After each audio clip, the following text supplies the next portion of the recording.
OK， 好，各位同事，咁夠法定時間，亦都夠法定人數，咁我哋依家開始會議。議程第一項，自上次會議後發出嘅資料文件，咁就係冇嘅嚇。咁下次會議討論嘅事項，咁代議事項一覽表同埋跟進行動一覽表之前都已經發放咗俾大家。咁有一個民間團體就係叫爭取老人福利聯會，就希望我哋討論下白內障手術嚇，咁或者我都請政府嘅代表入嚟啊，唔該。So let's invite the administration team to join us. So they'd like the administration to provide subsidy for cataract surgeries for the elderly. And the date of next meeting is to be held on the 15th of July 2013 as a Monday at 4:30. And one of the proposed items is item 1, improvement of doctors' working hours in public hospitals. And a few days ago, Elizabeth Court wrote in, hoping that would be discussing the expansion project for Prince of Wales Hospital Phase 2. And there is also an elderly group asking us to discuss the issue the issue of cataract surgeries for the elderly. So a total of 3 items have been proposed.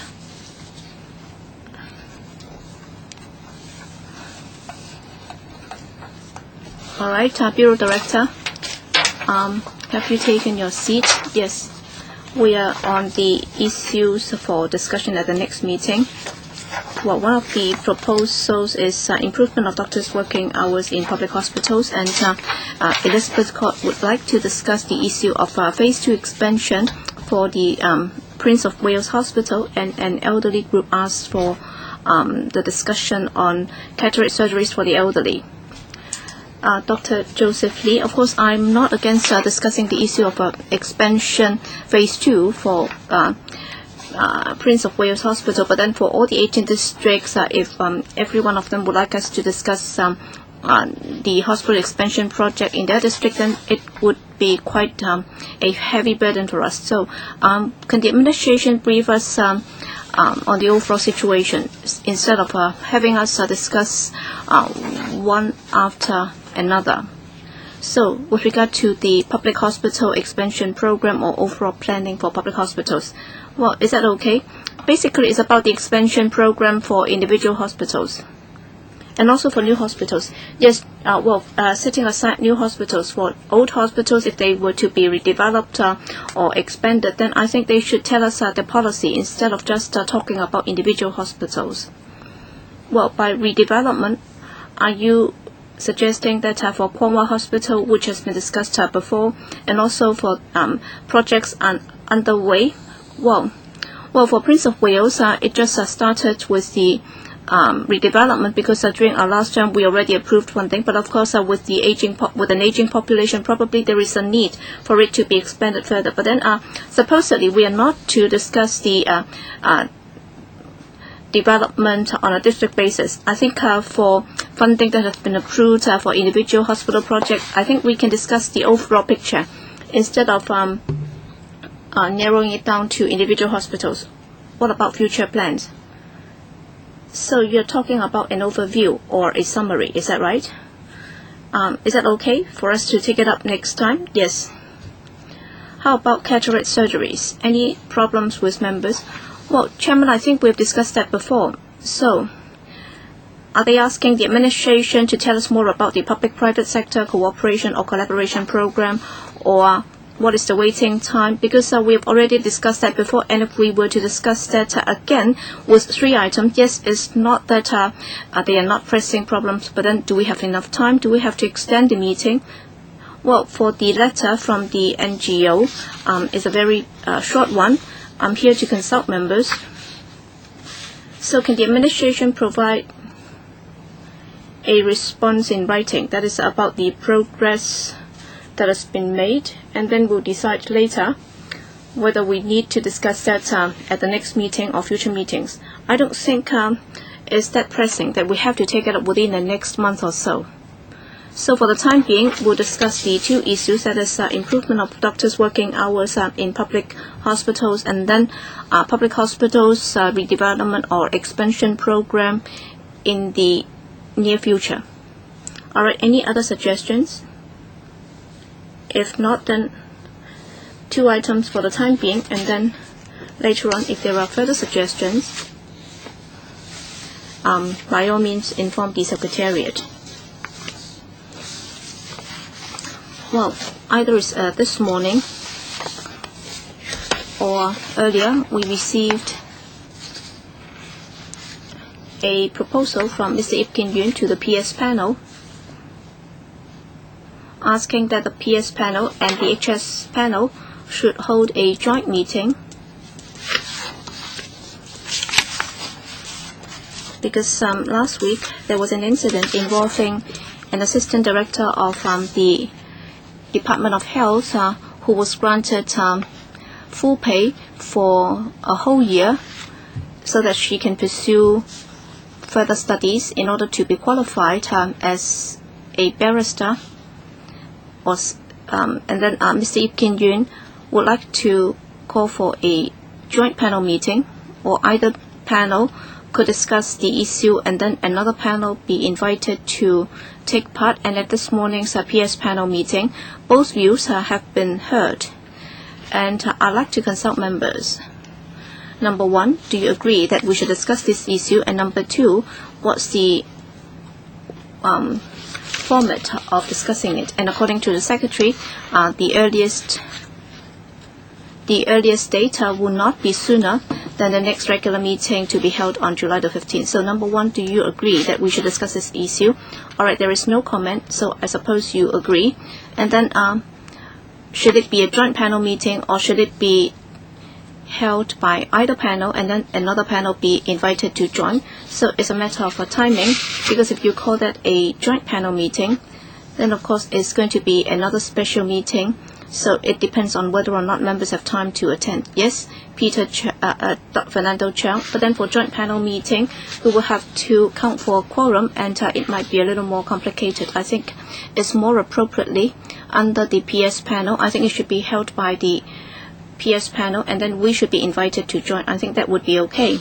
Yes, apparently they are more relaxed about discussing it or holding a special meeting on this. Any further comments? If not, then the Secretariat or the Secretary will take it up with the Secretary for that panel to see how this can be pursued. Okay, item 3, waiting time management for specialist outpatient clinics in the hospital authority. And we have the administration's paper and the Secretariat's background information note. So can I invite the administration to walk us through the administration's paper? Yes, thank you, Chairman. Thank you for giving us the opportunity to brief you on the waiting time management for specialist outpatient clinics in the HA. Well, we've all along been providing to the public a wide range of public healthcare services at a highly subsidized rate, and amongst these, SOPC service has been facing a huge demand from the public. And during the past few years, for first-time consultation and follow-up cases, in fact, the number has been rising. And the reason why the waiting time for SOPC has been increasing, one of the reasons is that we have an aging population, and there is also a higher prevalence rate of chronic diseases, and also the demand for public healthcare services has also been rising. On the other hand, in the public healthcare sector, we have a shortage of manpower, and also because of the shortage of space at certain hospitals, that would also affect the doctor's ability to take care of more patients. And our strategy in managing the waiting time involves a basket of measures. Well, in view of the fact that there has been rising public concern on the long waiting time in recent years, the HA has been implementing a series of measures to manage SOPC waiting time. These include the following 6 points. For new referral cases, there is a triage system, and there is also a performance pledge to ensure that for those with urgent needs, that they will be given priority. And our target is that for priority 1 and priority 2, the median waiting time should be kept at 2 weeks and 8 weeks respectively. And so far, the HA has been able to keep the median waiting time for P1 and P2 cases.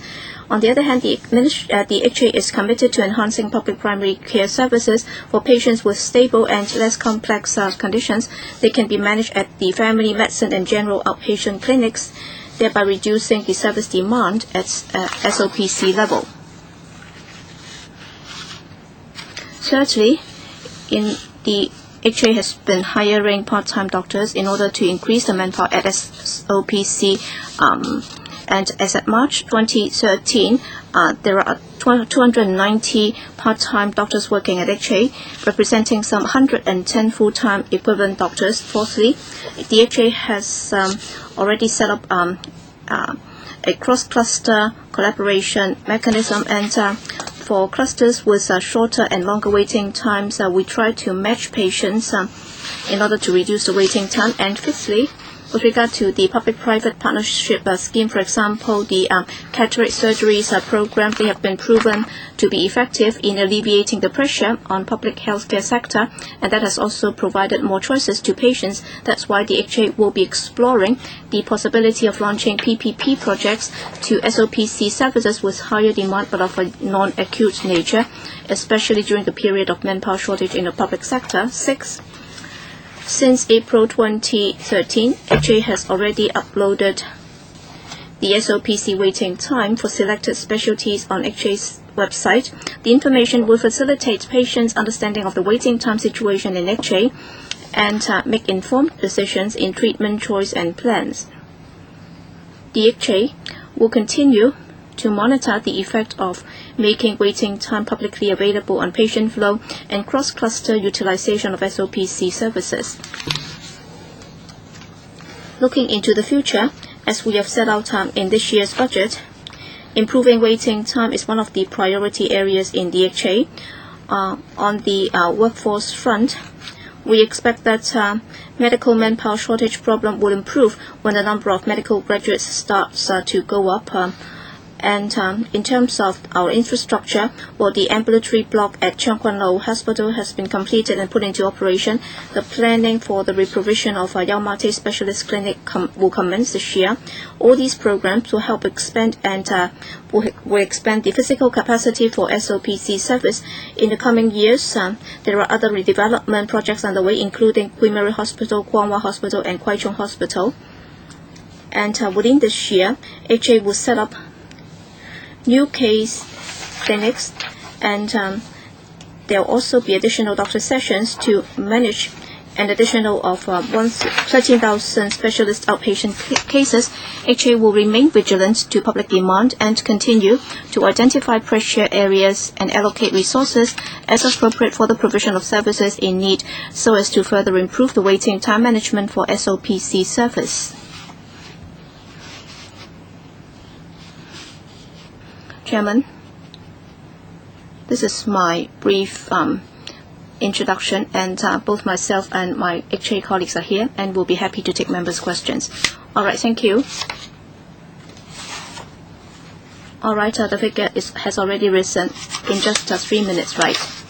I'll read out the names. Chen Hang Pen, Fernando Zhang, Alice Mack, myself, and Hun Xiu Ping. First, Chen Hang Pen. Thank you. With regard to waiting time for SOPC, we can see that the situation is far from satisfactory, and in some cases they will have to wait for up to 3 years. This is most unsatisfactory, and according to some past experience, sometimes the patient's condition would deteriorate while they are waiting. All right, we have this triage system, and there are 3 categories. And as you said, there is a triage system, and patients will be classified into different priority groups. So you have P1, P2, and routine. So what do you mean by priority 1, that is urgent cases? Is it that they will have to be suffering from hemorrhage before they will be eligible? Under the present triage system, the referrals are first screened by a nurse and then 7 days later by a specialist doctor. What is meant by such screening? In fact, we've seen cases where referrals were made by medical laboratories, and the cases were serious. Those were cancer cases, but the queuing time was 1 to 2 years, and as a result, the patients had to get doctors to, as a result, there was the need to get the doctors to review such cases again. So I want to know whether you will review the triage system.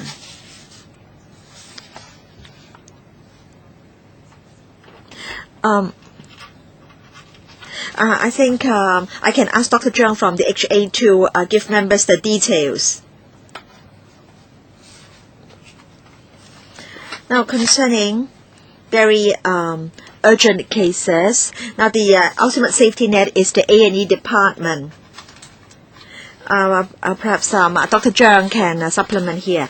Yes, Chairman, concerning priority 1, median waiting time 2 weeks, and then priority 2, median waiting time 8 weeks. Now, I want to say that for each referral, it is first screened by a nurse.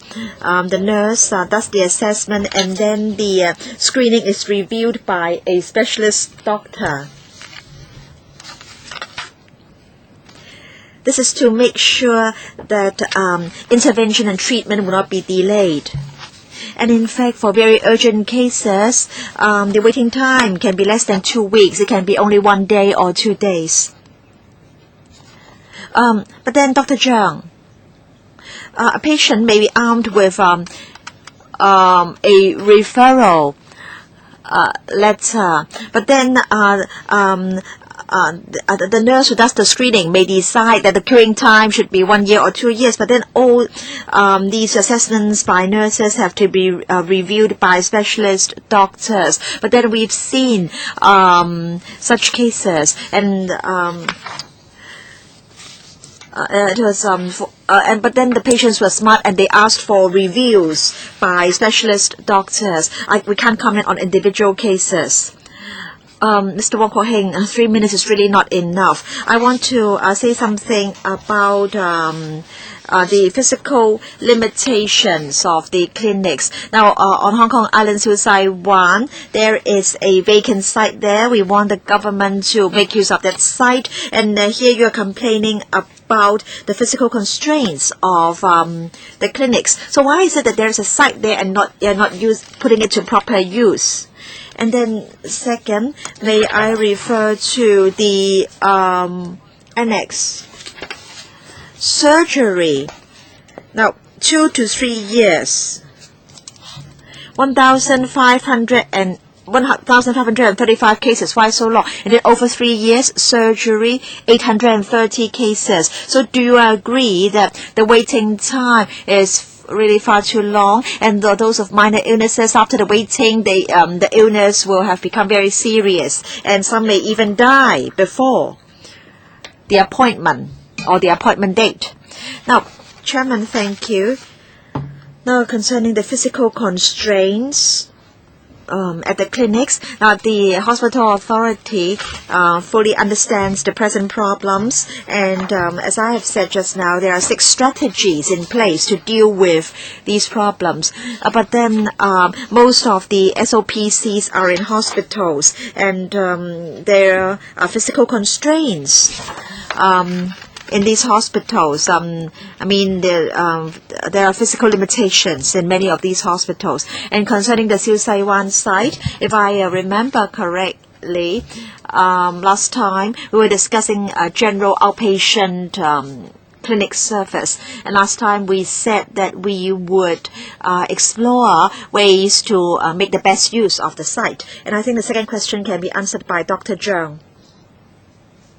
I don't have the table referred to by Mr. Wong here with me. We have a triage system. Of course, some patients have to wait longer. But then I want to say that 85% of the patients are able to see the doctor within 1 year. but of course some may have to wait for over a year. Now the paper is prepared by the Electrical Secretariat. That's question 14. Statistics provided by the hospital authority. Surgery 3 years, 3 years, about 830 cases, and then 2 to 3 years waiting time, 1,535 cases. I don't think you have time to respond now, but I really hope that the hospital authority can strengthen its manpower establishment. You can't simply rely on part-time doctors. I think you have to try to train up more local doctors. Dr. Zhang, yes, I understand that manpower shortage is a serious problem. In the year 2015-2016, when we have more medical graduates, I believe the situation can be eased. And in fact, we've done a lot of work to try to retain experienced doctors, and I think the wastage situation has somewhat stabilized. Mr. Fernando Zhang. Yes, thank you. Now concerning SOPC service, the waiting time is really very long, and patients, especially elderly persons, are suffering greatly. And we can see very great differences in waiting time in different clusters. It seems that in NT East and Kowloon East, the situation is disastrous. Now, say for example, eye clinic, NT East 90% percentile, 115 weeks, in other words about 3 years, but Hong Kong Island 28 weeks only. And then ENT Kowloon East, again waiting time 151 weeks, and then Kowloon Central 16 weeks. So that we will see very big discrepancies or differences among the different clusters. I understand that the hospital authority is piloting with cross-cluster referrals. But, once the cross-cluster referral has been done, the patient will have to keep on visiting the doctor in another cluster, and the traveling expenses are expensive. And we're told that over 1,000 patients have benefited from the cross-cluster referral arrangement. But then we have hundreds of thousands of patients in attendance every year. No, over 6 million attendances every year. And this pilot referral scheme has only benefited about 1,000 patients. So patients have to travel to another cluster to see the doctor. Now, so that's can the patient afford the traveling expenses, or is he physically fit enough to travel so far? So I want to know whether the hospital authority has better and longer term measures to really ease the situation, or is it that you will continue to rely on cross-cluster referrals? Thank you. I thank Mr. Zhang for the question. Cross-cluster referrals is but one of the measures adopted by the HA to try to manage waiting time.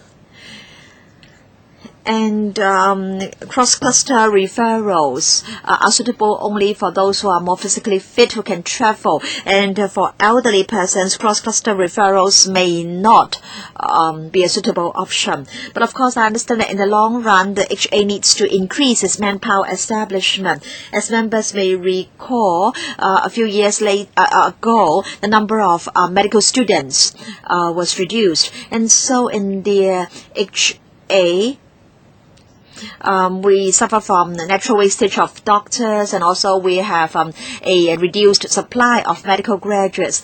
But last year, each medical school, the two medical schools in Hong Kong, each one had an extra 50 graduates, so altogether 100 extra. And so in the next few years, the situation will gradually improve. And in the interim, the HA is relying on part-time doctors, and the Medical Council is also implementing certain measures to try to ease the problem. Perhaps Dr. Zhang can give Mr. Zhang more information. 2 minutes only, 2 minutes.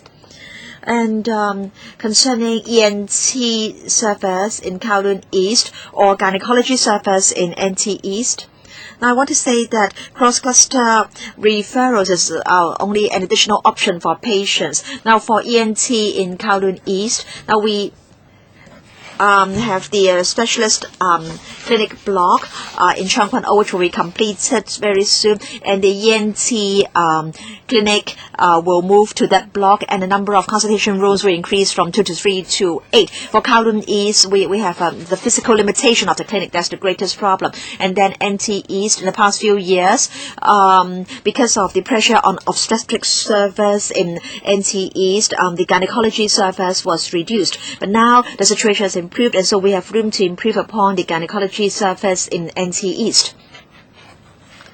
And for NT East gynecology patients, some of them can be referred to the Hong Kong East cluster. So this is one of the ways to try to shorten waiting time, but this is not the ultimate solution. Ms. Mack. Yes, Chairman. I think triage should be done in a better manner in order to manage waiting time. And then we are told that there are family medicine specialist clinics. I want to know whether these clinics have been in existence, or is it that you are expanding such clinics? And it is we are told that for psychiatry, the waiting time is long at specialist clinics, and so some of the cases are taken up by the family medicine clinics. Is that the case at the moment? And then Dr. Zhang, we know that because of the shortage of doctors, we have this shortage problem in hospitals, and meanwhile we have new hospitals being commissioned, and some people say that the desks available at specialist outpatient clinics will not be increased in the coming year. So I think that will be a very big problem. Yes, thank you, Ms. Mack. I think Dr. Zhang can take up some of the questions. Now concerning triage. Now, as you are aware, our general outpatient clinics are already very busy and crowded. And I understand that some guidelines have been issued to frontline doctors and nurses so that triage can be done more accurately. Dr. Zhang. Now, in the past 5 to 6 years, Chairman, we put in a lot of efforts to develop family medicine. So with regard to the prescription of drugs, and also the investigations allowed, we are now trying to empower the access of drug formulary and investigations like endoscopy and computer tomography to family medicine, so that these cases will not have to go to the SOPCs. And so some of the treatment can be done at the family medicine level. And then psychiatry specialist clinics. Now, for those suffering from minor stress, these cases are also dealt with at the family medicine specialist clinics, so as to reduce the pressure on the specialist clinics. But then, in fact, at the family medicine clinics, we are also suffering from a shortage of manpower, and so we are relying on some interim measures like part-time doctors. And in fact, we will increase the quota or the discs for family medicine specialist clinics this year. But is it that these family medicine clinics are existing clinics? They are not new, right? But then we are empowering the access of the drug formulary and investigations to these clinics. Thank you. Mr. Chen Kin Po. Yes, Chairman. According to Para 12, there is a centralized coordination mechanism carrying out pilot cross-cluster referrals. And I think the situation is rather encouraging. Now, for ENT, the waiting time was shortened from over 100 weeks to about 12 weeks only. And we are told that there will be similar cross-cluster referrals in the specialty of gynecology. Can I ask whether you're going to extend this scheme to cover all specialties? And then second, now for Kowloon Central, for example, will the service there be affected because of referrals from Kowloon East? And then second, Para 11 tells us that the HA is employing many part-time doctors, but it seems that these doctors mainly serve in the SOPCs. Then will you also hire part-time doctors for the A&E departments and for the general outpatient clinics, because it seems that there is surplus manpower in the private sector? And then will you open up the HA system more to overseas or non-local doctors?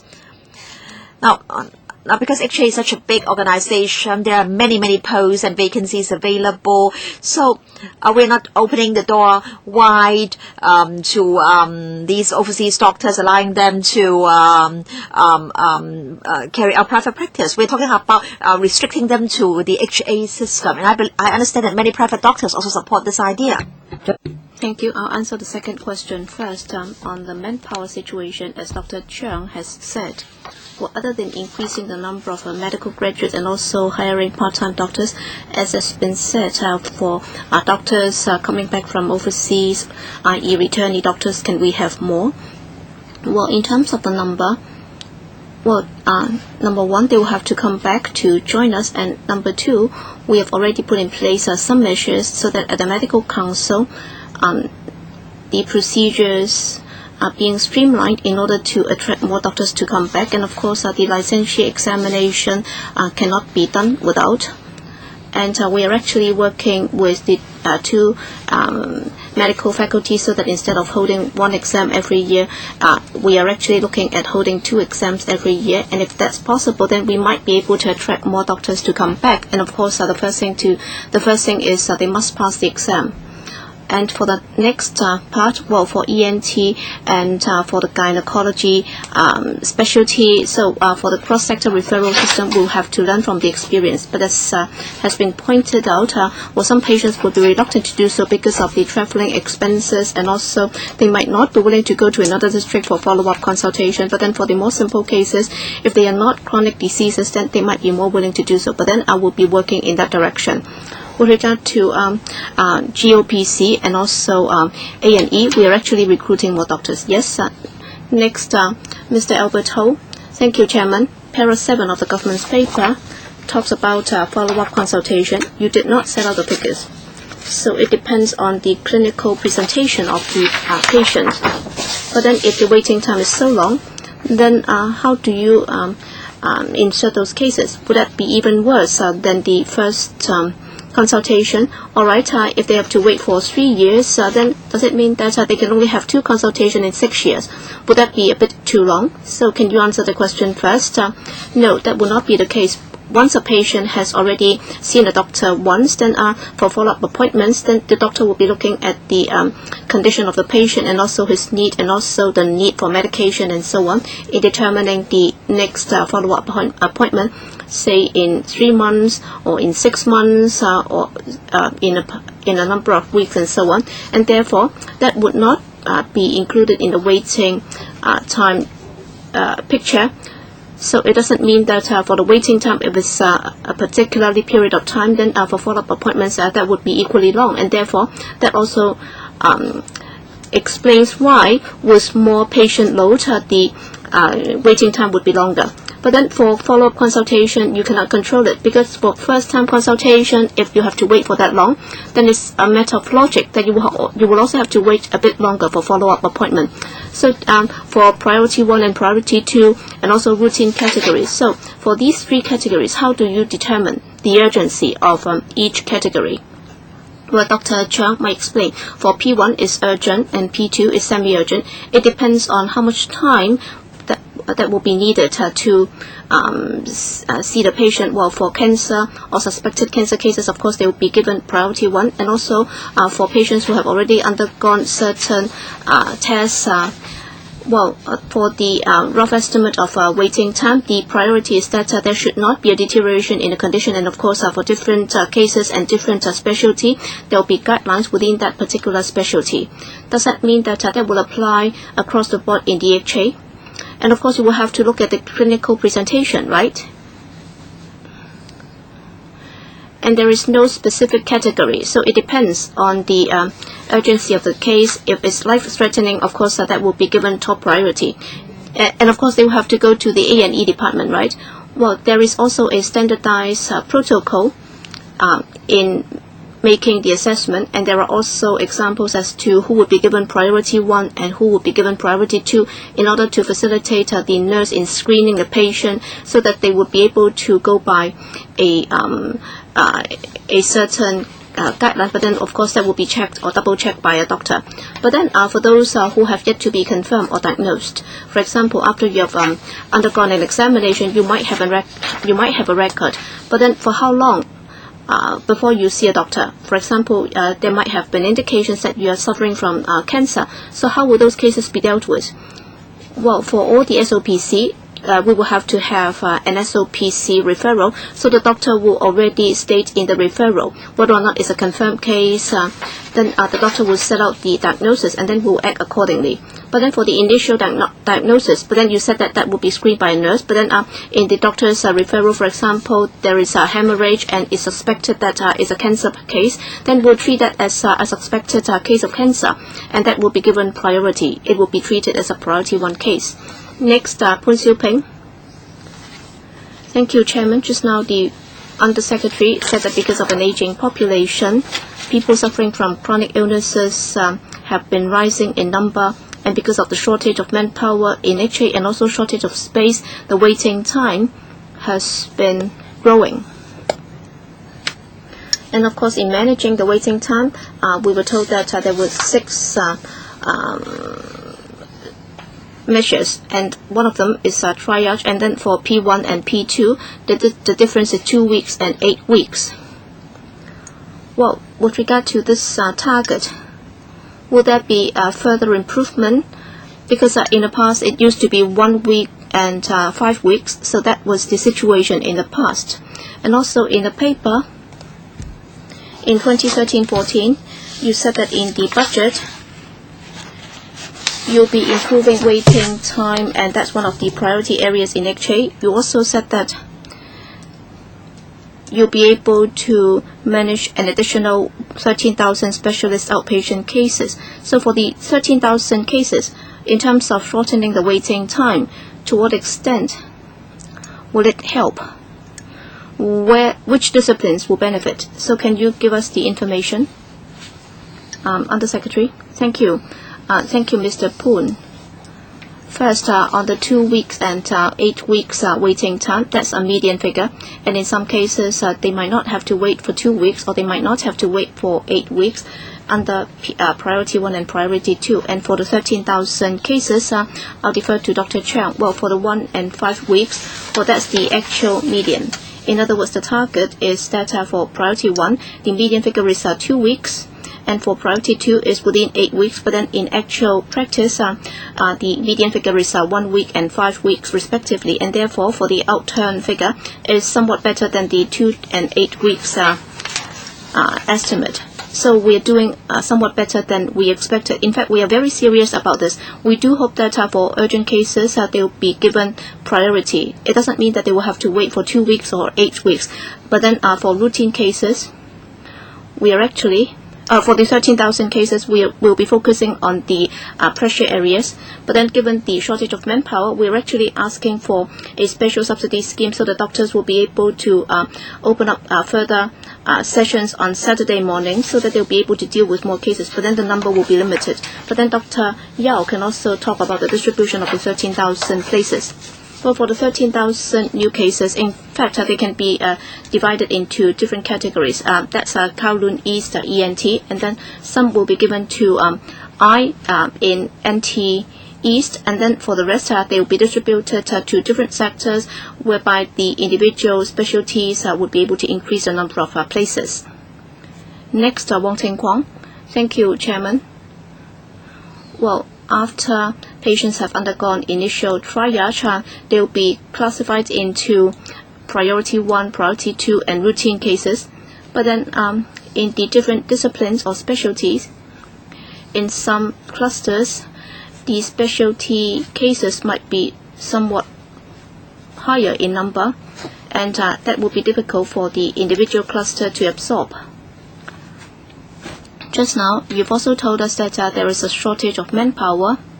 So how would the administration deal with clusters with a higher number of patients?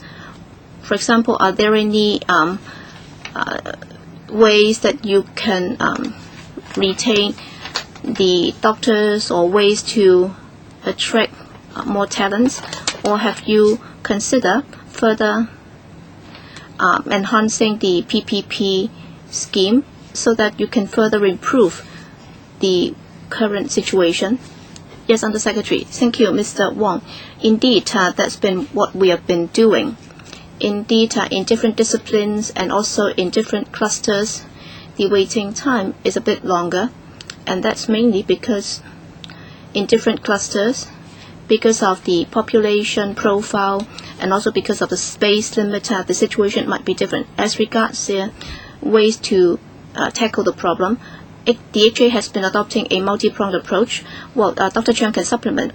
With regard to public-private partnership, in fact, the Policy Bureau and the HA have been working closely. We have actually come up with some PPP projects, and we believe that it worked out fine and it's been useful and effective. And precisely, we are working out and exploring the possibility of launching further PPP projects to SOPC services, and we'll be looking at the specialties and also the clusters where such services should be introduced. Dr. Zhang? Yes, for individual clusters, the pressure points might be different, but then for new graduates, we'll be distributing the manpower according to the pressure of individual clusters and also the waiting time. And also in terms of retaining manpower, during the past few years, we have introduced a series of measures, for example, improving the promotion prospect. For example, for doctors who have passed the specialist examination, if they can stay in the HA for 5 more years, then they can be promoted to consultant. And we've also increased the number of places, and we believe that that has achieved some initial effect, and the wastage rate has come down somewhat. But then how about PPP? Do you have a timetable when you can further enhance that project? Dr. Zhang? Well, we're talking with the private sector.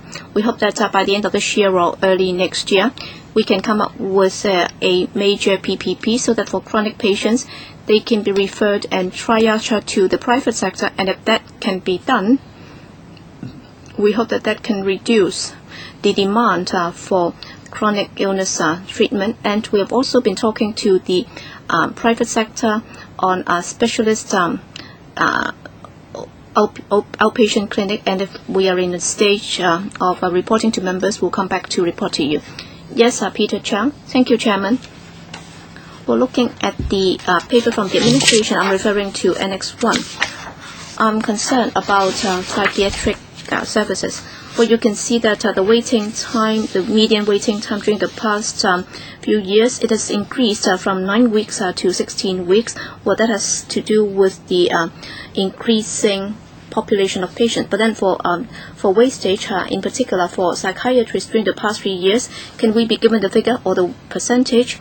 And number 2, yes, within the administration, you must have ways of increasing the supply. So in the coming years, what is going to happen with regard to supply of doctors? And before you can have new recruits, are there any measures to help these psychiatric patients? Undersecretary? Yes, Dr. Jiang, do you have any information? Well, for psychiatry, in 2012 and 13, the wastage rate is about 5.3%, and when compared to the 5% of the average 5% of HA is slightly higher, and earlier on it stood at a high level, but then for a while it's been staying at around 5%. In fact, the attendances at the psychiatry SOPC have increased. These are mainly children-related cases, hyperactive cases. But then for the waiting time for psychiatry in general, we're able to maintain the median waiting time of 10 weeks. So the situation is under control. And what about future supply of doctors? Replenishment of doctors. Chairman, of course, we need to retain our experienced staff. And then under limited registration, we have brought in some psychiatrists. And then in 2015-2016, with more medical graduates, we hope that the situation can be eased. But then the medical graduates interested in the specialty of psychiatry. Previously, no, but now, yes, many are interested. And we also hope that our doctors can also take up more outpatient clinic work. And then what about getting former HA staff to come back to assist? Yes, we've got retired doctors from the HA or doctors who've left the HA who are coming back to help on a part-time basis. Mr. Albert Chen. Yes, Chairman. I asked a question in 2008, and in the reply I was given the 99 percentile, but in the subsequent table they're using the 90 percentile. Why from 99 to 90? Yes, Dr. Zhang. Now previously we used the median. We seldom talked about the 90%, but now we think adopting 90% is more appropriate, because that means 90% of the patients have been able to see the doctor within that time. But if it's 99%, then the situation may be distorted, or the picture may be distorted. Now, because for these appointments, if we use 99%, then one case may distort the whole picture. But then that will give us the impression that the waiting time has been shortened, because in 2008 you mentioned 99%, and the waiting time was very long, 206 weeks. But if you now you use 90%, and as a result, the number of weeks seems much shorter. So are you trying to play with figures so as to give people the impression that the waiting time has been much shortened? Now we just want to show the waiting time for all cases, including non-urgent cases. So I want to know why the change from 99 to 90. Who decided that that should be the change? In fact, 99, maybe that was there was a suggestion from members. Now, usually, if we want to accurately reflect the waiting time, the end of the queue, 90% is appropriate. Now, Chairman, I have been following up on this problem for years, and in this council, I have been asking about waiting time for first appointments and follow-up appointments, because previously there were cases when where the waiting time was a few years and people died before they could get the appointment. But it seems that the government or the HA doesn't have a timetable to really resolve these problems. The government does put forward performance pledges for many of its services. But what about first appointment and follow-up appointments?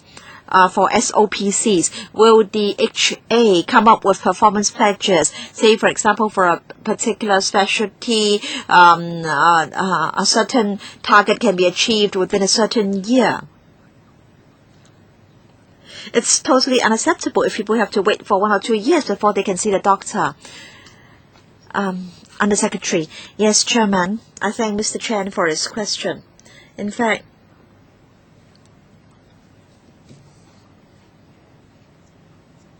now, the waiting time is long because of various limitations, physical limitations at the clinics and the hospitals, and also constraints because of manpower shortage. But we are trying to do our best within these constraints. I just want you to come up with some performance pledges.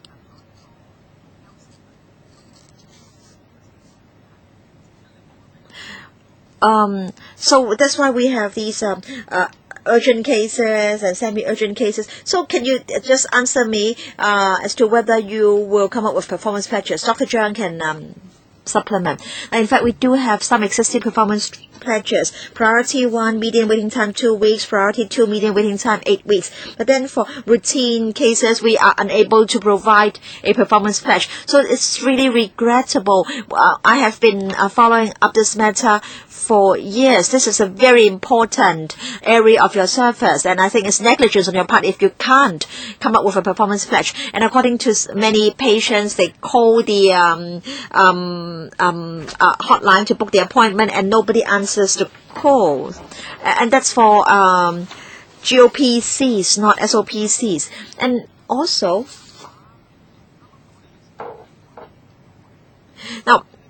now say if you are when you're able to get through, there may still be a place. But then when people start to key in their ID card numbers, maybe the quota has been used up.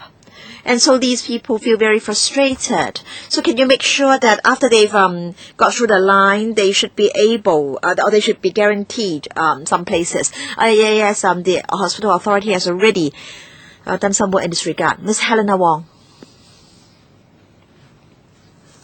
I want to talk about Para 12, Chairman. Piloting cross-cluster referrals. Para 12 says that cross-cluster referrals have been piloted in the specialty of ENT since August 2012. And over 1,000 patients have benefited from the arrangements. And you are saying here that such cross-cluster referrals will be made only under suitable conditions. So what do you mean by suitable conditions? And as I understand that some patients need to wait for over 100 weeks for an appointment. I want to know about how many patients need to wait for over 100 weeks, because you are telling us that this pilot scheme has benefited over 1,000 patients. I want to know how many patients need to wait for over 100 weeks. And then the cross-cluster referral arrangement applies only to first-time appointments. But then what about having to wait for a long time for follow-up consultations? So can the cross-cluster arrangement be extended to such cases? And then we are told that the pilot scheme has been extended from the ENT specialty to the gynecology specialty. And will this pilot scheme be extended to other specialties? Now, Dr. Leung has given us a paper, and I'm grateful to him. And we can see that the waiting time for different specialties can differ very greatly. So, if we can have the cross-cluster referrals for all clusters, for all specialties, then I think that will help to reduce waiting time. orthopedics and traumatology, Kowloon East waiting time 107 weeks. But then in Island West, the waiting time is only 15 weeks. So those living on Hong Kong Island are luckier than those living in Kowloon East. And then psychiatry, Kowloon East, the waiting time is 28 weeks, about half a year.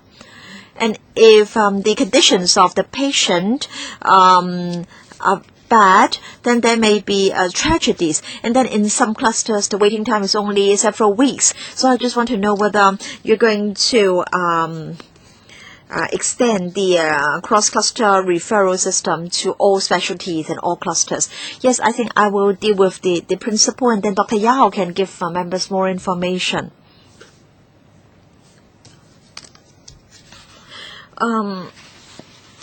You asked what we meant by suitable conditions. No, we're talking about short-term treatment or follow-up, and those patients who are mobile and who can travel. Now, because for some patients, because of their physical problems, they may not want to go to another cluster to see the doctor. Dr. Yao. Now, when we carry out cross-cluster referrals, we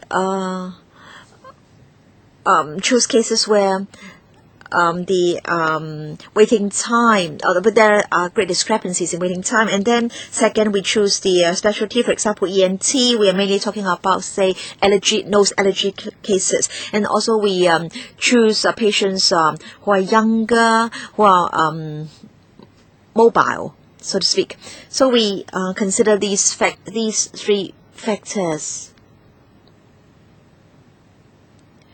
And we try to refer patients from one cluster to another cluster. For example, ENT from Kowloon East to Kowloon Central, and then gynecology from NT East to Island East. Now let me tell you a story. In fact, I've told you this story many times. You can look at this table. Now, the HA keeps complaining about shortage of doctors, but then in the past years there was a 14% increase in the number of doctors. So in fact every year there is an increase in the number of doctors, and we haven't seen a corresponding growth rate in the provision of services in the HA. And then second, you can see that among the different clusters, the waiting time can differ very greatly. NT East, NT West, and Kowloon East, the waiting time is the longest. Why? So this is the third step. Kowloon East, NT East, and NT West for the funding per 1,000 people, and the manpower provision per 1,000 people. The provision is much lower than that for Kowloon Central and Hong Kong West. Now, and also in the past years, there's the fourth table, the government kept on increasing funding to the HA. In 2008, about 28 billion, and now it's about 38 billion. And then for Kowloon East, the population is 14%, but Kowloon East merely gets 10% of the total funding given to the HA, despite the fact that there have been increases. So, although the government keeps increasing funding for the HA, the extra a very small amount of the extra funding goes to Kowloon East, NT East, and NT West. And so there are clusters which get less resources, and no wonder why the waiting time is consistently long. So I want to ask the Secretary and the HA how it allocates resources. Why is it that Kowloon East gets such a small amount of resources. Now we do give a lump sum to the HA. So is it that you don't care how the HA allocates the resources given to it by the government? You just let the HA decide. So I don't know whether it's deliberate or not, but HA doesn't really distribute the resources fairly among the clusters. So every time Kowloon East gets a very small share, and so and I don't think you can leave everything to the HA. You have to interfere. Now I just want to say that we do give a lump sum to the HA every year, and the HA gives regular reports to the Bureau on different areas of its performance, waiting time, quality service quality, and so on and so forth. Chairman and members, please listen to the explanation by Dr. Cheung on the criteria for distributing resources. Yes, we are all ears to your explanation with regard to the population profile. Well, you've raised that time and again. Basically, we do not just look at the geographical clusters, because if you look at the population proportion, that might not be readily able to reflect the demand in different clusters. For example, in some clusters there might be private hospitals, and in some areas which are less well off, then there might be more middle class or lower income groups, and then they might be more inclined to using services in the private sector, and therefore if you just look at the population in the cluster, that might not be reliable. Therefore we will look at the demand in the respective clusters. And in the past, Kowloon East and NT West would get more resources, because in those clusters, number one, the population would be poorer, and number two, in terms of the expansion of services or expansion of the urban development, that might be more substantial. And for Hong Kong Island, Island East would receive fewer resources, because they would be moving northward if there is any trend at all. And that's point number one. We would not just be looking at the population.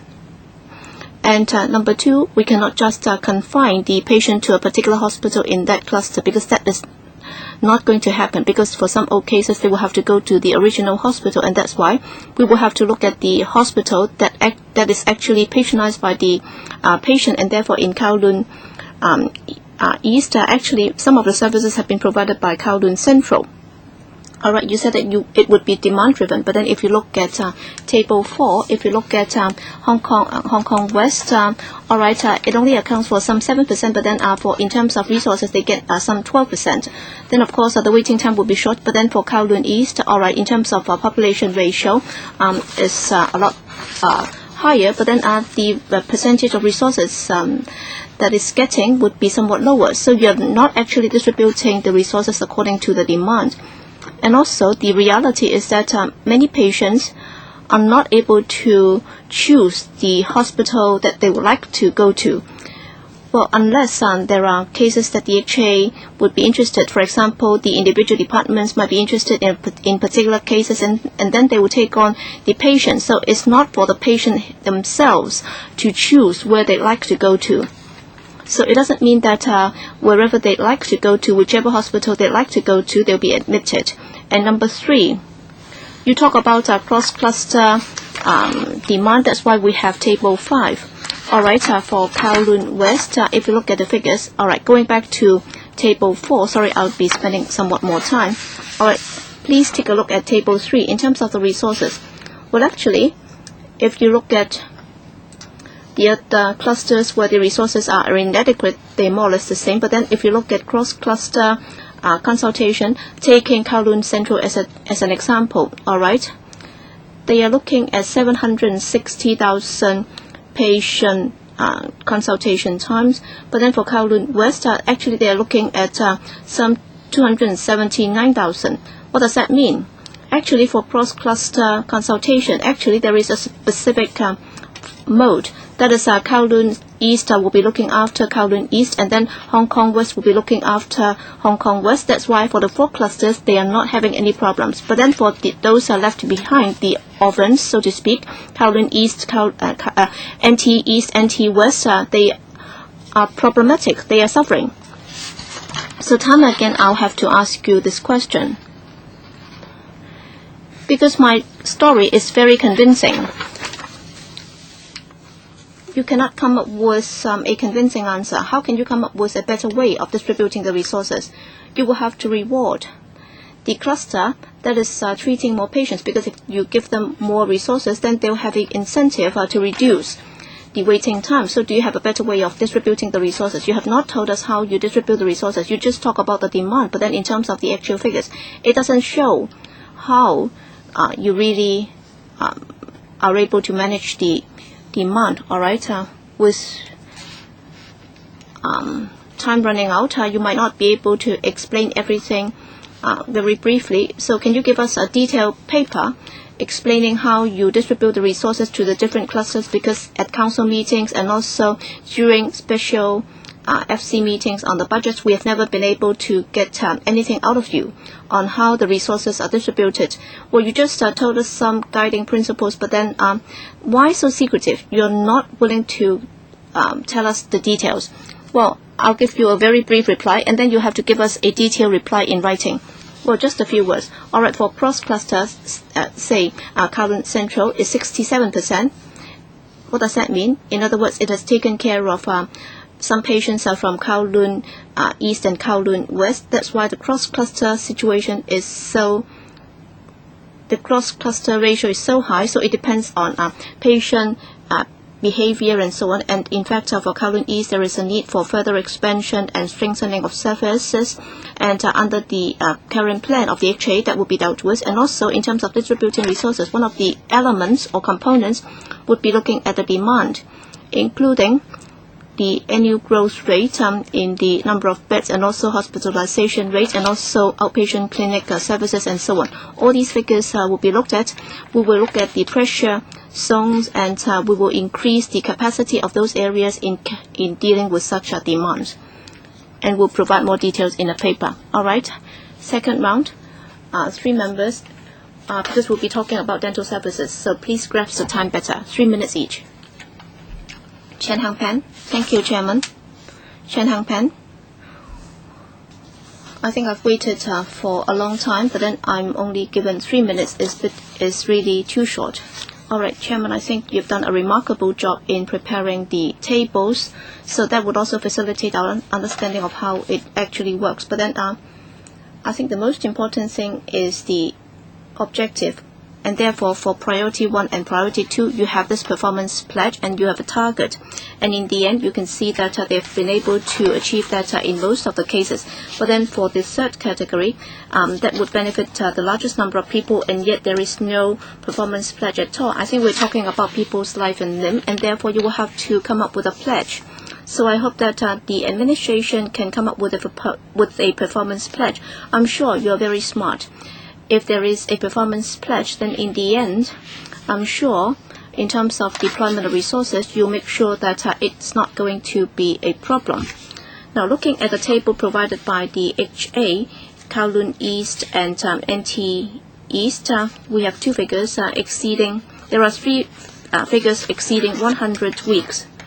And these are apparently disaster areas, and according to some reports, in Sha-Tin, the Prince of Wales Hospital, all right, 130%. The admission rate is 130%, so it's been overloaded. So I'd like to ask the administration, NT East and Kowloon East, in these 2 clusters, what is happening? How come for their SOPC, why in 3 disciplines the waiting time has to be more than 100 weeks? Undersecretary, thank you, Mr. Chen, for the details. If you want to understand a bit more about NT East and Kowloon East, I'll defer to Dr. Chung. Can you tell us more? Yes, Dr. Chung. Well, for NT East, mainly we're talking about Prince of Wales. Well, there are several reasons. Number 1, is a tertiary referral center. In other words, there might be difficult cases or more complicated cases that will be referred to the PWH, for example, psychiatric, pulmonary cases, and so on. All right, all these cases will be referred to the PWH. and that's why they are more complicated, and that explains. And also for the wastage rate, for doctors' wastage rate when compared to other hospitals is somewhat higher.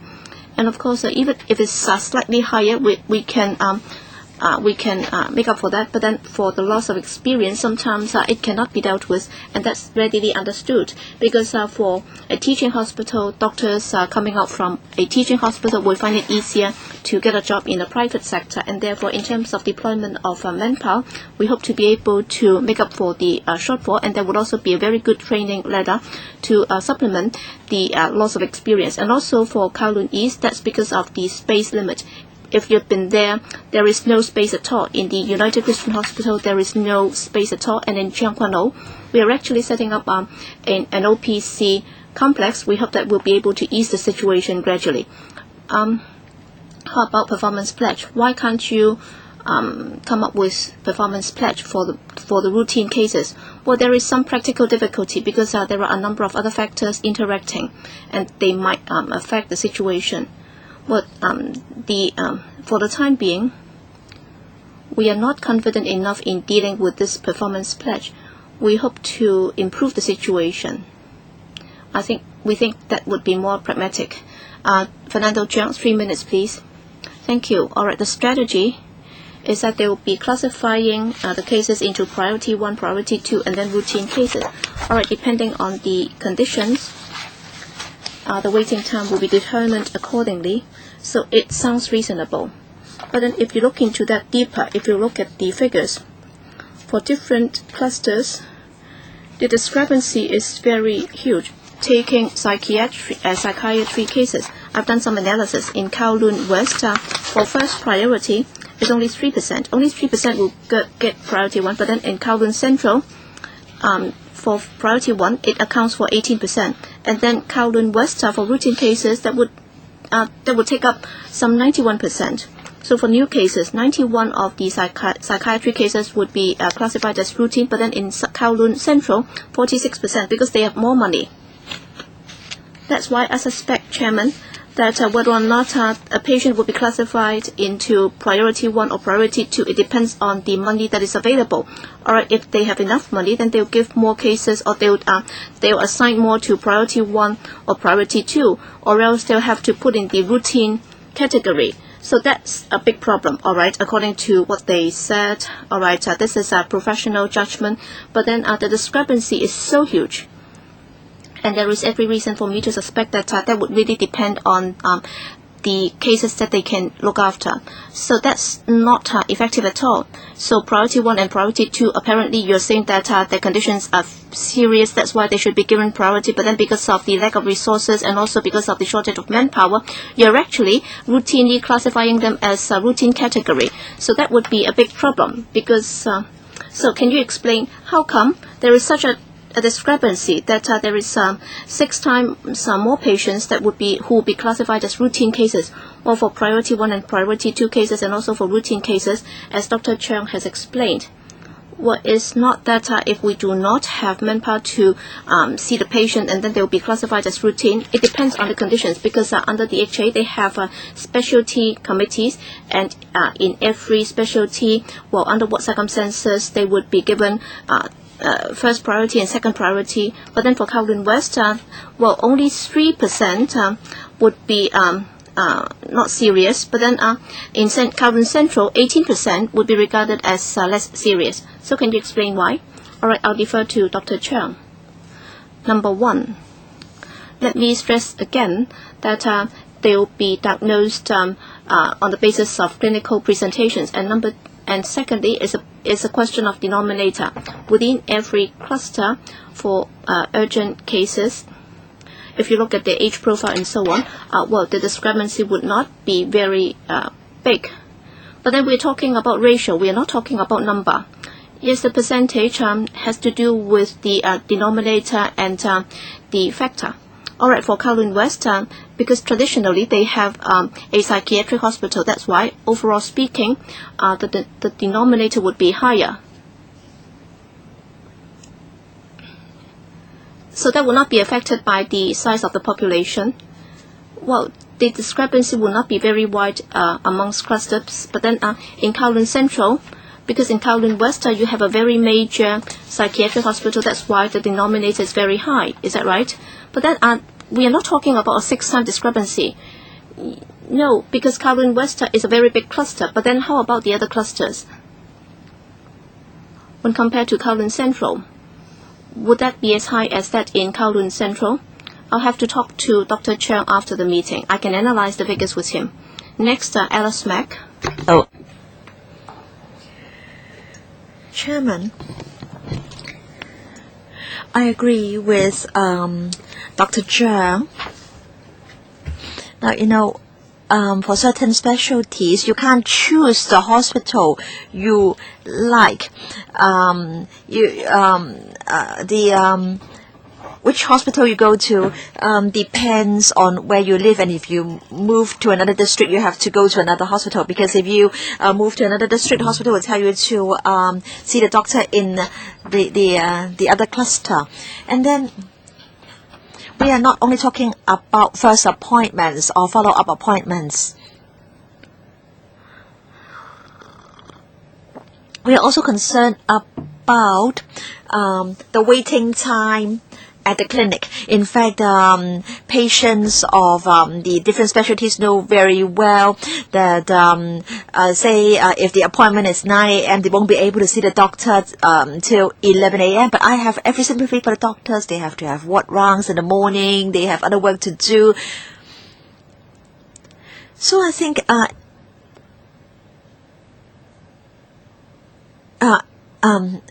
so at the hospital level, we need to do some triage of the patients. Well, why is it that we can't have some patients being triaged to family medicine specialist clinics? Now, you're saying here that one of the measures is the setting up of family medicine specialist clinics as gatekeeper for SOPCs. But in fact, these are existing clinics. You keep talking about the importance of primary health care. But I think for psychiatry, for example, we want to do you have indicators to show how the waiting time at the psychiatry clinics has been shortened, because some have been some of the patients have been referred to the family medicine specialist clinics. Concerning family medicine,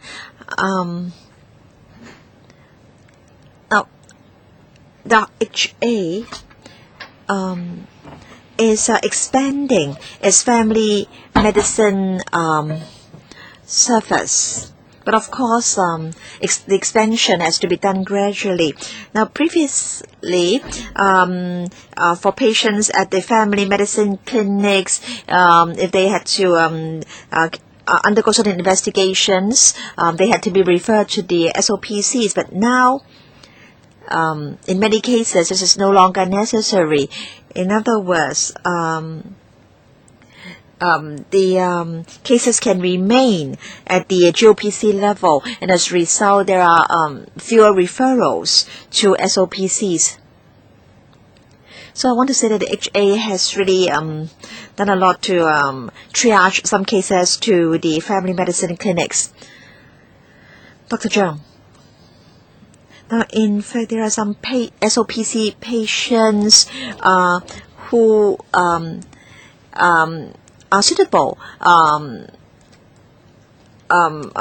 to be followed up by family medicine clinics. But then the problem is that there is this capacity problem with regard to our family medicine clinics. And then for the private sector, I want to say that in fact 75% of the primary health care is provided by private sector doctors, and so we hope that we can step up PPP so that patients with suitable conditions can go to private primary healthcare doctors. So we want to see rationalization of distribution of patients among SOPCs, GOPCs, and private clinics. Mr. Albert Chan. I think the HA should have clear targets to reduce waiting time. I think it's the HA's social responsibility to come up with such targets and indicators. Now, I understand that there may be factors beyond your control, but still you need to have these targets, and if you can't meet the targets, you need to try to find explanations, for example, shortage of doctors and so on and so forth. You are such a big organization. Even the bus companies have performance pledges, government departments have performance pledges, and we're talking about the health of Hong Kong people, we're talking about the life and death of Hong Kong people. So it's really unprofessional to have no targets or indicators. It is a very important issue, and the HA is not a new organization. It was set up many years ago. So I really hope that they can address this issue. I believe many members do want the HA to come up with performance pledges at least for SOPCs and preferably for other services as well. And of course, if you don't have enough resources, if there isn't enough funding from the government, if the universities are not providing adequate manpower for you, then we can try to ask the government and the universities to do more. But then I think you have this social and moral obligation to come up with a performance pledge so that everybody knows what to expect. Now, say, for example, for this type of service and this cluster, I need to wait for 52 weeks. Then I know. And if I think I can't wait, I don't want to wait, I may consider moving to another district or another cluster. So I hope that you can really think about this. I can tell you that we will continue to press you for a performance pledge. Yes. I want to say that we do have performance pledges for priority 1 and priority 2 cases. And I want to say that the number of patients we serve is reflected in the various reports. Now, you can play with figures. All right, you have a performance pledges for priority 1 and priority 2 cases, but you're doing so at the expense of the so-called routine categories. These patients wait and wait, their conditions deteriorate, and they may even die before they can see the doctor. I oppose funding, giving funding to the HA. In fact, there are really many problems that remain unresolved. Perhaps you can come back again in half a year's time to tell us about the effectiveness or otherwise of the strategies in waiting time management. So, so please come back in half a year's time. We have to move on to the next agenda item. Dental care policy and services for the elderly, and interim review on a pilot project on outreach primary dental care services for the elderly in residential care homes and daycare centers. Now, I believe members have already received the administration's paper and the secretariat's brief. So, do you have to wait for your colleagues to come in? Yes, please.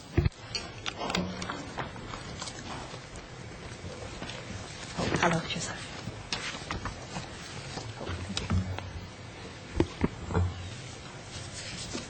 Okay,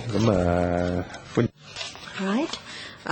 So, welcome, the two officials. Under Secretary, please. Yes, thank you, Chairman. Thank you, members. The first part of the paper is on existing government policies and also some recent initiatives. We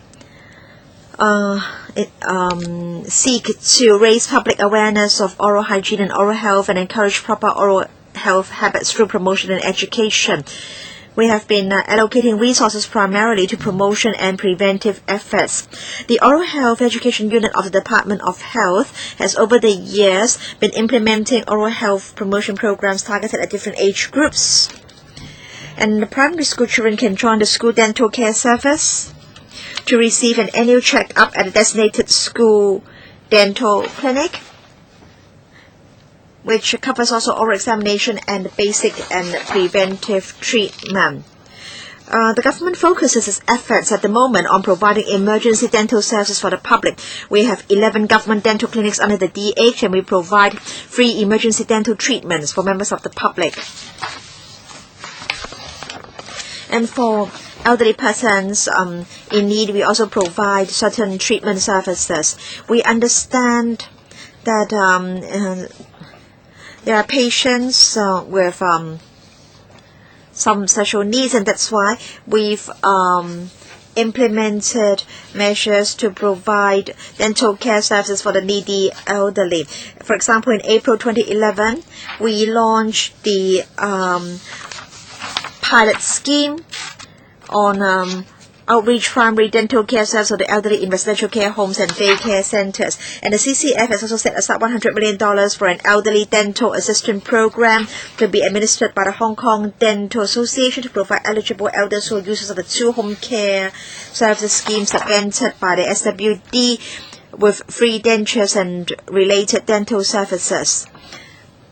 In fact, after reviewing the effectiveness of the scheme, the CCF Task Force under the Commission on Poverty has recently extended the specified date for having been users of SWD's home care services schemes.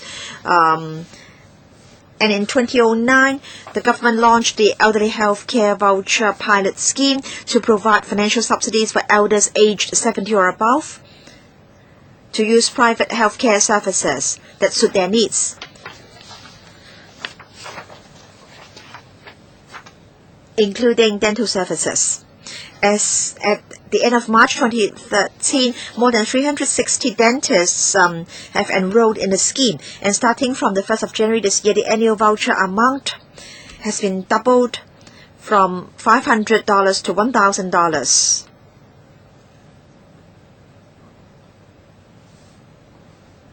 And the scheme will be converted from a pilot project into a recurrent support program for the elderly in 2014. So for elderly people with financial difficulties, dental grants are available under the CSSA scheme to recipients who are aged 60 or above, disabled, or medically certified to be in ill health. Eligible CSSA recipients can approach the 54 dental clinics designated by the SWD, including 2 mobile clinics for dental examination and estimate of cost, and then choose to obtain the relevant dental services from either the designated dental clinics or any registered dentist at non-designated dental clinics. The grant will be paid to meet the cost charged by the non-designated clinic, the cost estimated by the designated clinic, or the ceiling amount set by the SWD, whichever is the less. Now, concerning the pilot project, in fact, there was an interim review, and so the second part of the paper reports to members the interim review on the pilot project on outreach primary dental care services for the elderly in residential care homes and daycare centers. 24 outreaching teams were set up, in April 2011, the 3-year pilot project was launched. And we partnered with 13 NGOs, and we tried to serve those who are physically weak with frail conditions. And the cumulated expenditure is about $63 million, and 46 11,000 in elderly persons in 669 RCHEs and DEs have received various dental care services under the pilot project. And this represents a penetration rate of about 70% in terms of elder population in RCHEs and DEs. And of the 46,000 elders, they have received at least one annual dental checkup, and about 11,800 elders have also received follow-up dental treatments, including scaling and polishing, denture cleaning, and fluoride X-ray. Now, the outreaching teams did encounter some problems in the initial stage. For example, identifying suitable dentists and also arranging for the dental consultations and the transport of the equipment. And so in the first 6 months of the pilot project, the progress was rather slow. But then NGOs subsequently took proactive steps to resolve the problems and also tried proactively to take forward the pilot project. And in fact, the feedback has been positive.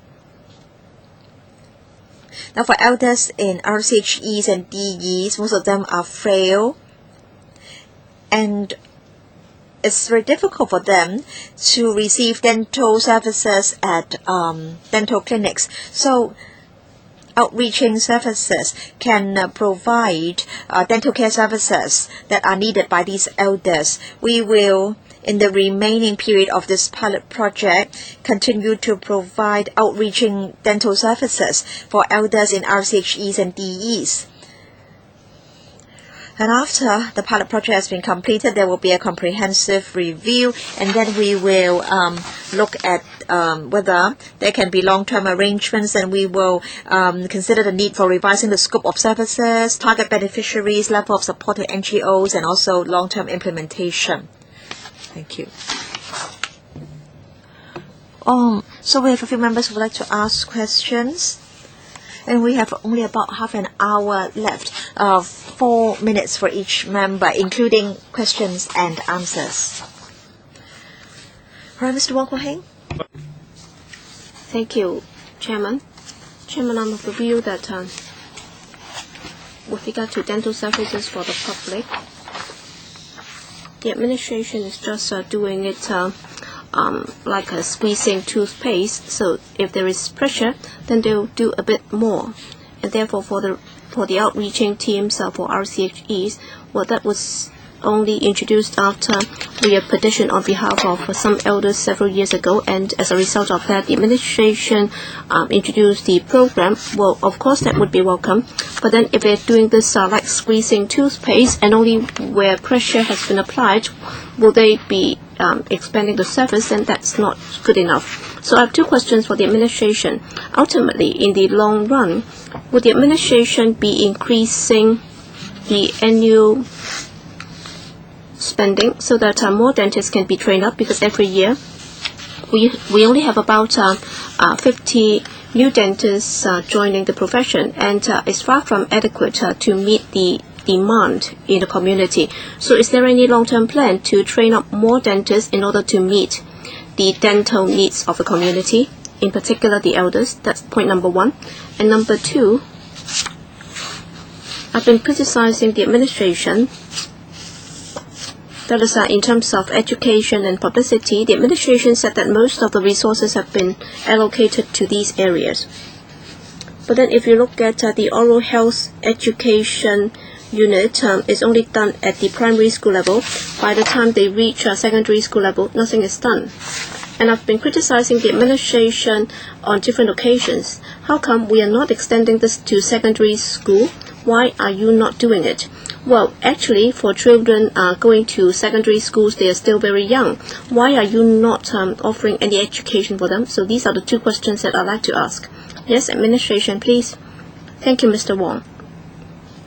Well, you refer to the issue of manpower, because that's one of the problems that we have experienced, and we have adopted a multi-pronged approach. so that more people can benefit from such services. So basically the current approach is a risk-based approach, that is for elders and also for problems that have a higher risk. Then we'll give more attention to that, and we'll be reviewing these pilot programs and their effectiveness before we consider increasing manpower for those areas. As for the second point about oral health education, well, we are doing this at primary school level. For secondary school, well, because of manpower shortage, well, we do have this dental health day every year, and that would also cover secondary school students. But then for the regular oral health program, that's only confined to primary school students. So we'll review the situation from time to time, and we'll consider that later. Well, I'd like to say this to the Undersecretary, Chairman. All right, for secondary school students or secondary students, well, they have to have oral health. I've already criticized Dr. Yok Chow during the last term of government very severely because, all right, if the service for the entire community is not adequate, but then for oral health education, well, you've actually got this gap in secondary schools. It's not reasonable. I therefore hope that during this term of the government you do something about it, because during the last term I've already made it clear. I've already criticized the administration very seriously. You have done a very poor job. Well, for CSSA recipients and only the elders would be able to have full dental services, but then other than that they will not be entitled, they will not be able to get any service at all. And there is also a big gap at the secondary school level. All right, time's running out. So Undersecretary, can you bring it back to the Policy Bureau and consider it again? All right, let me add one point. Well, for the oral health service at secondary schools is actually a policy pledge by CY Leung in his election manifesto. So please do make sure that he will honor his pledge. Peter Jiang, well, for the pilot program, it's been in place for 2 years. The response has been positive, and there is 1 more year to go. And the Undersecretary says that, well, she's still rather ambivalent about whether or not the service scope would have to be adjusted. So can you be more positive about this? That is the pilot scheme. Can it be converted into a recurrent support program? And also, as the pilot program would be confined to the subvented RCHEs and also some daycare centers for the elders, but what about the private ones?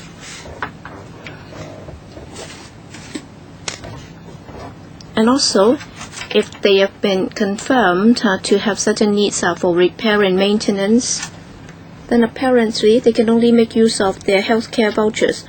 But then for the healthcare vouchers, all right, they only have $1,000. How many treatments can they get? And in fact, only 20% of the dentists have joined the scheme. I've also got some information, and even if the elder would like to see a dentist with his healthcare voucher, he would not be able to get a dentist who has joined the program to see him in his neighborhood. And also, according to some figures, some dentists have actually left the healthcare voucher network, but then they would still be featured in the list, and therefore some patients might not be able to get the treatment even if they have approached the dentist. And apparently you're only providing extracting services, but then for scaling and other maintenance services they will not be covered. So is that because of your shortage of resources, because you don't have enough money, that's why you're not covering that? Or is it that you do not have enough number of dentists providing the services, as Mr. Wong Kwok Hing just said? All right, every year you only have 50 graduates. Is that enough? So these are a series of questions. Please answer them. Undersecretary. Thank you, Mr. Chang. I'll answer the first question first. As for the specific details, I'll defer to Dr. Chen from the DFH to answer. All right, you talk about the pilot program and what comes next. Actually, the interim review has shown that the response has been positive, and we hope that upon the completion of this pilot project, we'll be reviewing the cost effectiveness, and then we will deal with that in one go. But then for such pilot projects, number one, you can of course extend that, and number two, you can also convert it into a regular program, or you do not extend it, or you do not turn it into a regular program. But then initially, given the positive response during the interim review, well, I don't think there is a high chance that it will neither be extended nor converted into a regular program. And how about the scope of the service? Dr. Chen? Yes, thank you. For private residential care homes, yes, we do reach out to the private homes. They have taken part. Well, for self-financing homes, we do go there. So the outreaching teams will go to those homes too. Well, for the self-financing homes, they are still run by the NGOs. Well, in this respect, we can look into that further for private homes. How about healthcare vouchers? Healthcare vouchers, they are not adequate. Undersecretary, with regard to the dentists on the lists, whether they are updated, well, we'll try to update that as far as possible. And looking at the past figures, for those dentists participating in the program, well, the figures might go up and down, but then initially when it was first introduced in 2009, the figure did go up. And as you might recall, early this year, well, when the voucher amount was increased to $1,000, actually through the DFH, we are trying to step up publicity. We hope that more dentists would join. We will continue with that effort. What about emergency services? Please be quick. All right, it's basically a manpower problem. All right, so we will have to follow up. Next, Dr. Joseph Lee. Thank you, Chairman. We have several questions, and today we're talking about dentists or dental services policy concerning the elders. Well, I'd like to ask a few questions. All right, do you know that according to the WHO, well, for an 80-year-old, how many teeth should he have? And then 10 years ago, we did have this oral health survey, and on average, at the time, some 200,000 elders had only less than 17 teeth. Is that up to standard? And at the time, there were over 200,000. And then in 2011, with regard to the oral health survey, there was another round of a survey, and by the middle of this year, the results should be out. So can the Undersecretary give us the report by then to see whether or not the situation has improved? And also in response to the Undersecretary's remarks, all right, we are doing such a remarkable job. We have prevention, we have residential care homes and outreaching teams and so on and so forth. Well, we've been doing a good job, but then are we up to standard? So how many teeth do they have? The reality is, all right, varies in simple terms. All right, the RCHEs are taking care of them, and civil servants are also taken care of, and so on. But then for these elders, they are not able to get those services. They will have to wait for outpatient services for their teeth to be extracted, and there is no dentures, and there is no filling, and so on. So what is going to happen to them? As some colleagues have asked, all right, if you use the healthcare voucher, $1,000, but then it's not enough. It's neither here nor there, because there is not enough number of dentists participating in the scheme. And then for the $1,000, it's not for treatment, so it's just for examination. So, all right, either you will have to expand the amount of the healthcare voucher scheme, or you can call it oral health voucher scheme. So you can increase the amount to several $1,000s, for example. And also for public health sector, well, for the dental clinics run by the DFH, instead of just extracting teeth for people, you should do more. Well, I'm not asking you to do annual checkup for them, but then at least you should offer filling services and so on, so that they would not be squeezed out of a queue. And number 3, is it possible for you to do this when the report is out, when you know that there are so many elders who have dental problems, and if they are not able to stay or age in the community, then is it possible for you to have this co-funding formula, so that for the chronically ill, they can go to the private sector for treatment, and then in Tin Shui Wai, you have this program as well for patients to get treatment in the private sector. So what is the standard of the WHO for an 80-year-old? How many teeth should he have? Undersecretary. Well, in dealing with dental services, in particular services for the elderly, Well, as I said, there are some constraints. That's why, other than checkup, and also for primary students or primary school students, we are actually looking at different items so that different elders can benefit. We do understand that this is not satisfactory, this is not comprehensive, and we have not been able to meet the standards. But then what we've been doing is that under the CCF, sorry, she's taking up my time without answering my questions. My questions are very specific. So how many teeth should they have? Even if she's not able to answer the question, but then will you be increasing the quota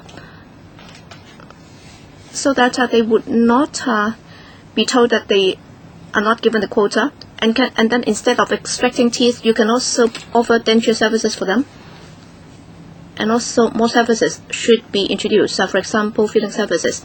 Well, I think this is very good. This is a very good comment, and in reviewing our services, we'll be looking into that as well. Time's up. Can you provide us with a paper then? Can you think about it? Will you be reviewing that? Is there any room for maneuvering? Yes. Well, supposedly they should have 20 because an average adult should have 30. And also, well, in the 2013 report, with regard to the territory-wide oral health report, that should be made available to us. All right? Yes, no problem. Ms. Asmak, in fact, I think we should all be asking the same questions. The government keeps talking about aging in place. Now, for those who live at home, who are mobile, they can only enjoy free extraction. And then and the pilot project covers those who are living in RCHEs, and they are not elderly persons who can age in place.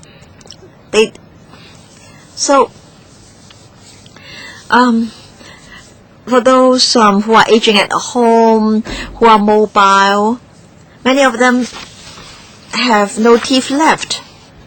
And then concerning the pilot project, many have said that this project is not adequate. And then for elderly persons living in RCHEs, they may not know what they should be looking for. In fact, in one case, the elderly person was told that the dentist said that it would be enough if the teeth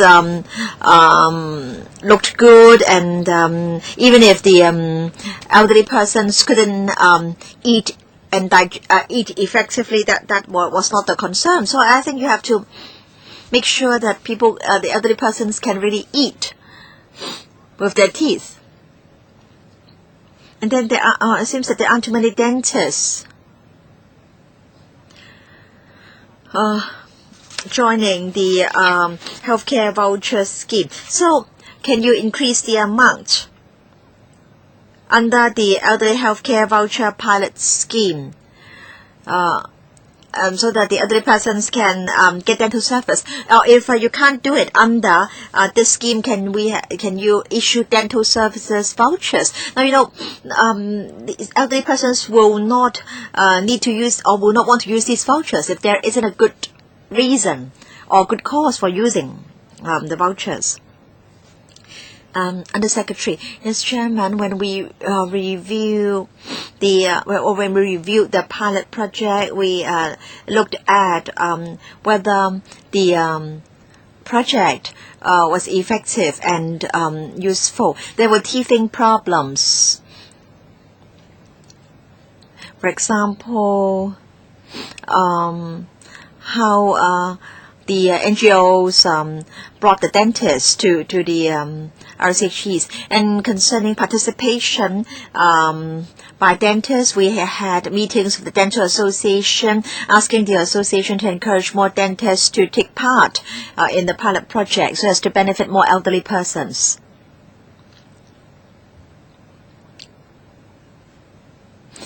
So I think concerning quality assurance, we're given reports. There is no need for you to worry.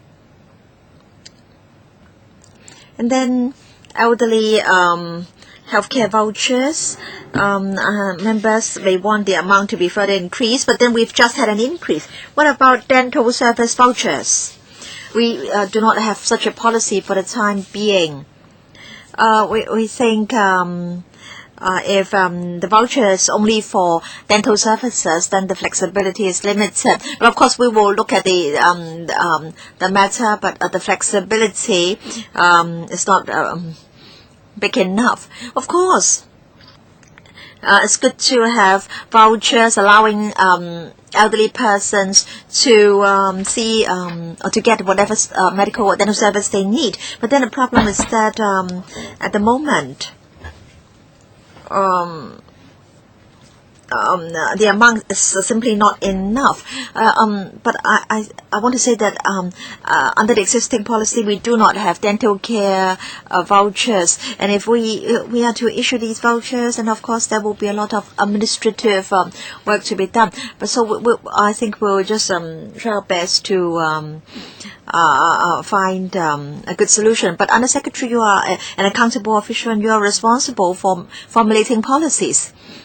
Mr. K.K. Kwok, I think it's unacceptable for the government to keep launching pilot projects. If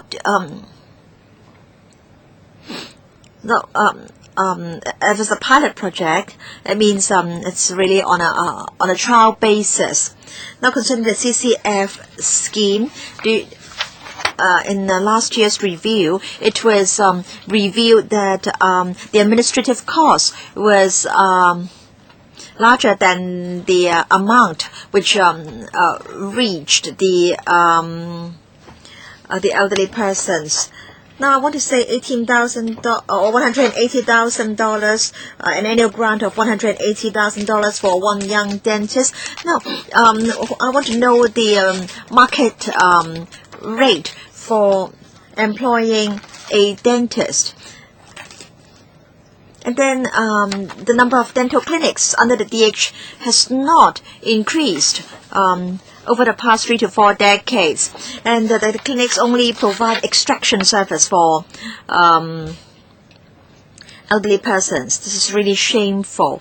Why is it that our clinics do not aim to promote healthy teeth among elderly persons? And then the elderly healthcare voucher, the amount is only $1,000. It's not enough to cover dental services. So I want to know when the government will carry out a comprehensive review of dental care services for the elderly. Now, CSSA recipients are covered, but then there are many who are not on CSSA, who are not living in RCHEs. They are suffering on a daily basis at home, and the government is not doing anything to help these people. So I want to say that the secretary or the undersecretary should know that it's really a shame that we have the situation in our public healthcare system. Undersecretary. I want to say that in fact we don't have enough dentists in the government. But at the same time, we want to do our part, and that's why we have the pilot project to engage dentists in the private sector to try to help elderly persons. Now, in fact, the CCF task force is looking at how to expand the coverage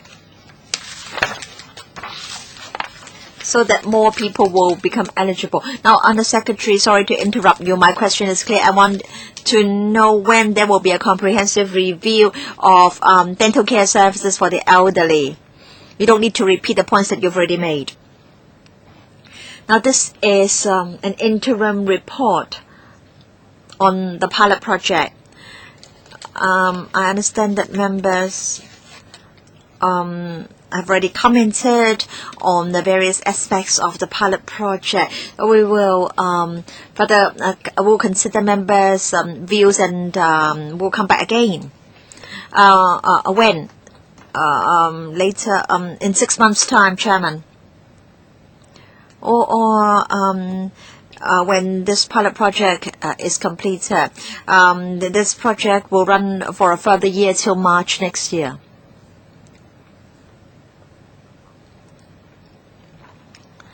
Yes, yes. Perhaps we can see whether there is anything in the CE's policy address on this. And I believe the Bureau will be giving suggestions to the CE on this matter.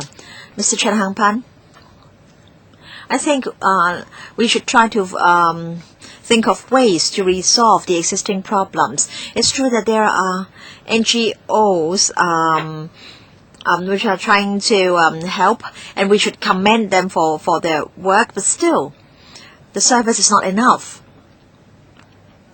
Now, perhaps we can do some calculations. What is the financial implication if we want to provide dental services to everybody in Hong Kong?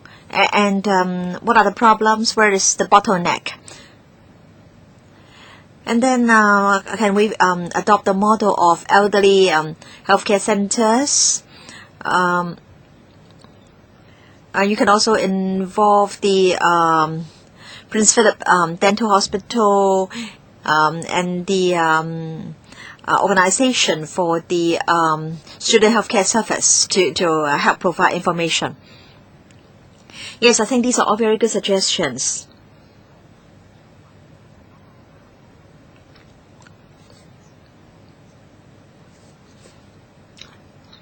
We haven't had any estimate concerning the cost of providing dental service to all in Hong Kong. So you have never considered this option. But perhaps you can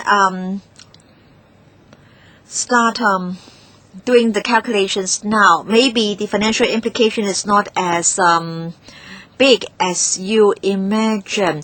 Maybe taxpayers feel that there is a need for dental services for all, and they are willing to foot the bill. Yeah, that would be very complicated, but we'll try. And then concerning Prince Philip Dental Hospital,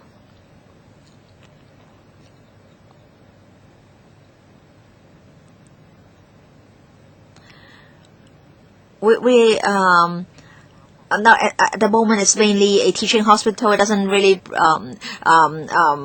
provide service to the public, but we'll see whether we can provide more service at the hospital. But then the students also need more opportunities to practice, and they can practice under the supervision of the professors. And I hope that the service level at the hospital can be expanded. I think I need to extend the meeting time for 15 minutes. Mr. Fernando Zhang. Yes. Now this pilot project provides some dental check-up and also some scaling service for elderly persons living in RCHEs.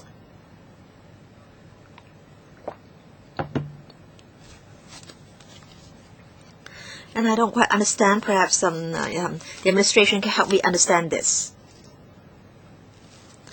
It is said that after the check-up, 30% of the elders are assessed to be not requiring further treatment. For example, elders who are edentulous. I don't understand. Why is it that those who are edentulous do not need further treatment? And then it is said that about 30% decline offer of dental treatments after the dental check-up. Why? And then the remaining 28% cannot proceed with the recommended treatment, mainly due to lack of consent from family members. And then there are 11% whose conditions physical conditions are not fit for treatment. So is it that, in other words, none of them is suitable or requires further treatment? And we're told that out of the 40,000 elders, about over 1,000 are getting treatment, making use of their CSSA dental grants. So why is it that so few elders among the 40,000 require further treatment? Some of them decline offers of dental treatment, some have no teeth, some cannot get the consent of the family members. Do you know that in fact 40%, according to a survey, 40% of our elders have less than 10 teeth, and then 80% have various types of teeth problems or oral health problems. So why is it that some elders have declined offers of dental treatments? Why is it that so few elderly persons ultimately received follow-up treatment? And then from April 2011, we still have over 100 NGOs or RCHEs which have or 20% of these RCHEs which have decided not to be covered by the pilot project. Why? The dentists provide outreaching service to elders. Why is it that these RCHEs can decline such services? Chairman, I'll defer to Dr. Chen, who can tell you more about those who have refused to get the services. Yes, Dr. Chen? Yes, thank you, Chairman. Well, Dr. Chen, your question is very reasonable because we also try to understand why this has been the case because, common sense tells us that if you have teeth, then you would be all for repairing it. But then for elders living in RCHEs, it's not just in Hong Kong. Worldwide, we have also sent people overseas to look at how they do.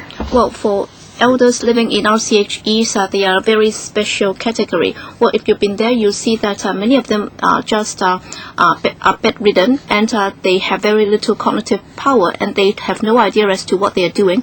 And in Hong Kong, for the elderly homes, basically, in terms of the elders staying there, most of them are frail elders. That's why, for the percentages that you just look at, and also on page 6, if you look at the table, in fact, those are the elders who have not received any treatment. Well, 31% actually refuse or decline any dental treatment, or they are not cooperative. Most of them are actually having cognition problems. For example, some have difficulty controlling their own emotions.